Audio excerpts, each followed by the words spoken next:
Ready maths. बेटा आज हम स्टार्ट करने जा रहे हैं गणित मंजरी क्लास 9th का chapter 7 the mathematics of maybe introduction to probability. तो बेटा आज हम स्टार्ट करेंगे इसकी एक्सरसाइज 7.1।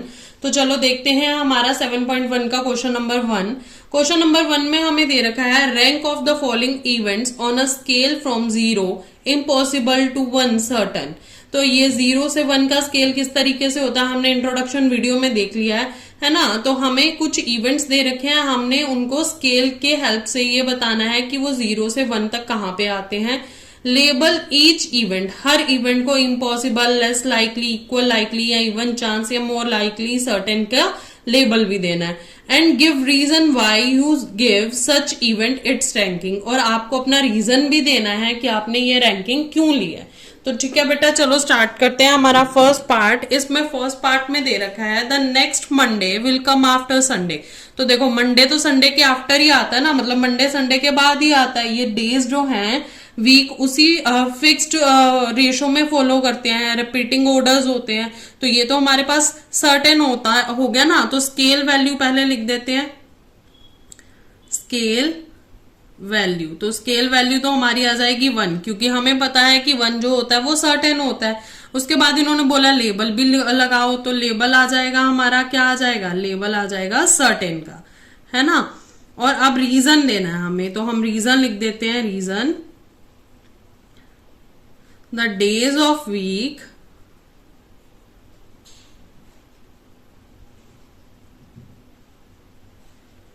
फॉलो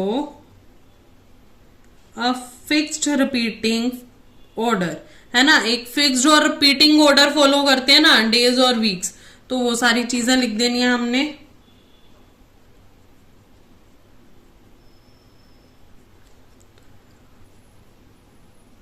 तो जो हमारा स्टैंडर्ड कैलेंडर रूल होता है उसके अकॉर्डिंग तो मंडे जो है हमेशा संडे के बाद ही आता है। तो लिख देते हैं by standard calendar rule Monday always follow Sunday, है ना। मंडे जो है हमेशा संडे को फॉलो करता हुआ ही आएगा, फॉलोज संडे। तो बेटा ये था हमारा फर्स्ट पार्ट। अब देखते हैं हमारा सेकंड पार्ट क्या है। हमारा सेकंड पार्ट है it will snow in Mumbai in July. मतलब मुंबई में जुलाई के महीने में स्नोफॉल हो रहा है। तो देखो ये तो इम्पॉसिबल हो गया। क्यों इम्पॉसिबल हो गया, उसके पीछे 2 रीजन है। देखो एक पहला रीजन तो ये है कि मुंबई का जो क्लाइमेट है वो ट्रॉपिकल क्लाइमेट है ना। ट्रॉपिकल क्लाइमेट में तो स्नोफॉल होती नहीं है। जुलाई के महीने में तो जो मुंबई में पीक का मॉनसून मौसम चल रहा होता है, मतलब खूब बारिश हो रही होती है। और दूसरी चीज है कि हमें स्नो के लिए 0 डिग्री सेल्सियस चाहिए, जो मुंबई में हो नहीं सकता, इम्पॉसिबल है। तो चलो लिखते हैं। तो इसका हमारा स्केल वैल्यू क्या आ जाएगा, स्केल वैल्यू। तो ये क्या हो गया हमारा 0। 0 का लेबल क्या होता है, लेबल होता है इम्पॉसिबल।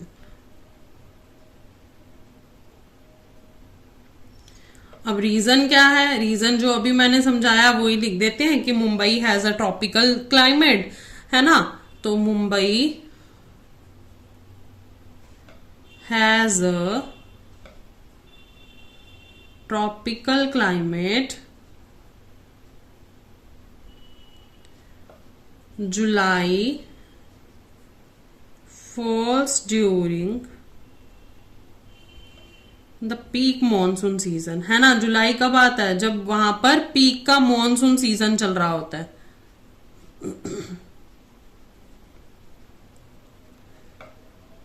ये हो गया। और मॉनसून के मौसम में हमारे पास जो क्लाइमेट है या वेदर है कैसा होता है, वहां पे वेदर क्या होता है, हॉट होता है, ह्यूमिड होता है, रेनी होता है। तो ये लिख देते हैं when the weather is hot, humid and rainy, है ना।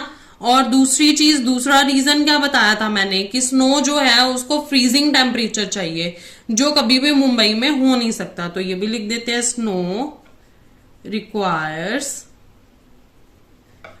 फ्रीजिंग टेम्परेचर, फ्रीजिंग टेम्परेचर कितना होता है 0 डिग्री सेल्सियस, है ना।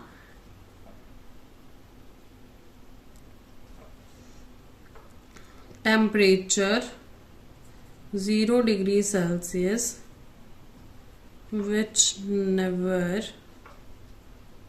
occur in Mumbai. तो ये था बेटा हमारा पार्ट नंबर सेकंड। अब देखते हैं हमारा थर्ड पार्ट क्या है। देखो हमारा थर्ड पार्ट दे रखा है, an elephant will walk through your classroom today. अब ये तो इम्पॉसिबल है। देखो क्यों इम्पॉसिबल है, हाथी आपकी क्लासरूम में कैसे आ सकता है बेटा। एक तो हाथी जो है वो जंगलों में रहता है ना। टाउन्स में, स्कूल बिल्डिंग्स में वो आराम से इधर से उधर नहीं घूम सकता। और अगर नॉर्मल ऑर्डिनरी कंडीशन देखें, एवरीडे सर्कमस्टांसेस देखें, तो भाई फिजिकली भी वो क्लासरूम के अंदर कैसे घुसेगा। आपके क्लासरूम का डोर जो है वो छोटा सा होगा, वो इतना बड़ा जानवर है, वो आ ही नहीं सकता। तो इसका क्या हो गया, इम्पॉसिबल हो गया, है ना। तो स्केल वैल्यू क्या हो गई हमारे पास, स्केल वैल्यू 0 और लेबल जो होगा हमारा इम्पॉसिबल। और रीजन दे देते हैं, एलिफेंट्स डू नॉट लिव और roam freely inside towns and school buildings. एक तो वो आराम से स्कूल बिल्डिंग और टाउन में नहीं घूम सकते। दूसरा है कि अंडर ऑर्डिनरी अगर एवरीडे सर्कमस्टांसेस देखें, ये लिख लेते हैं, ordinary everyday circumstances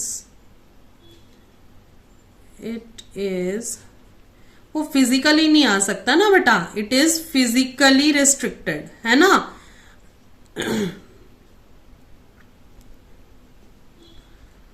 for such a large wild animal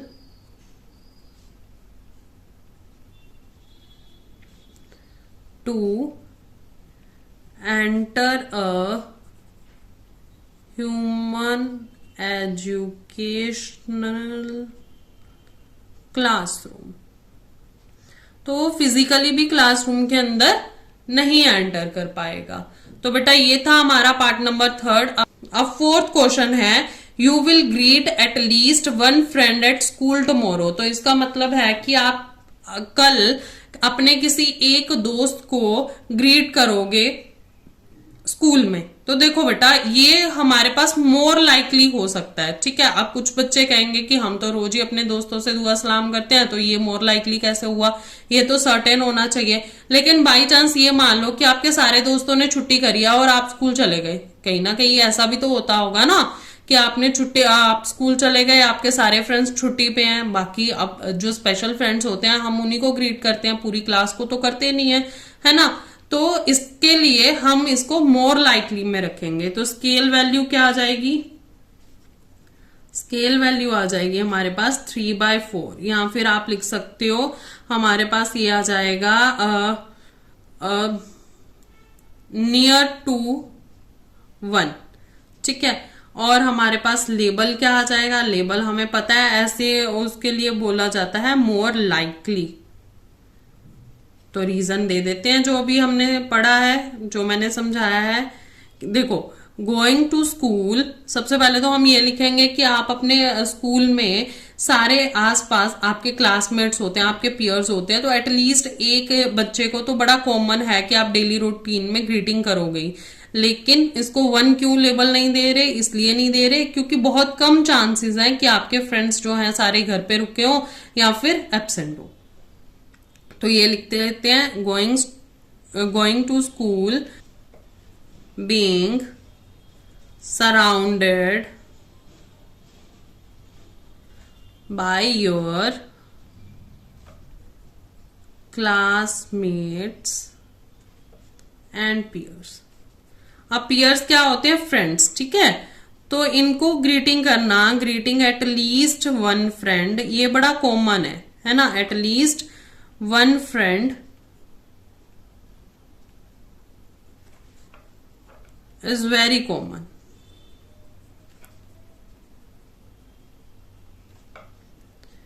daily routine में आप करते ही होगे, हाय हेलो तो सारे ही करते हैं ना अपने फ्रेंड्स के साथ। लेकिन however it is not labelled certain. मैं सर्टेन क्यों नहीं लगा रही हूं?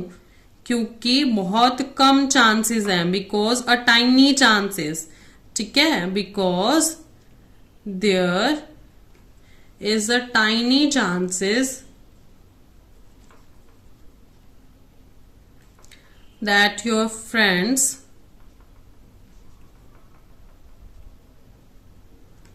might stay home or remain absent। आप कुछ भी कह सकते हो, या तो एब्सेंट है या घर पे रुके हुए हैं, ठीक है बेटा।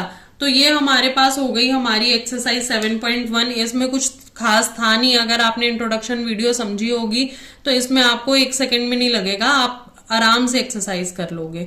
तो नेक्स्ट वीडियो में हम करेंगे एक्सरसाइज 7.2। अगर आपको वीडियो समझ में आ रही है, क्वेश्चन समझ में आ रहे हैं, तो वीडियो को लाइक करो, चैनल को सब्सक्राइब करो और वीडियोस अपने फ्रेंड्स के साथ भी शेयर करो। अगर कोई डाउट है तो आप मेरे को कमेंट सेक्शन में लिख सकते हो, मैं आपका रिप्लाई जरूर करूंगी बेटा।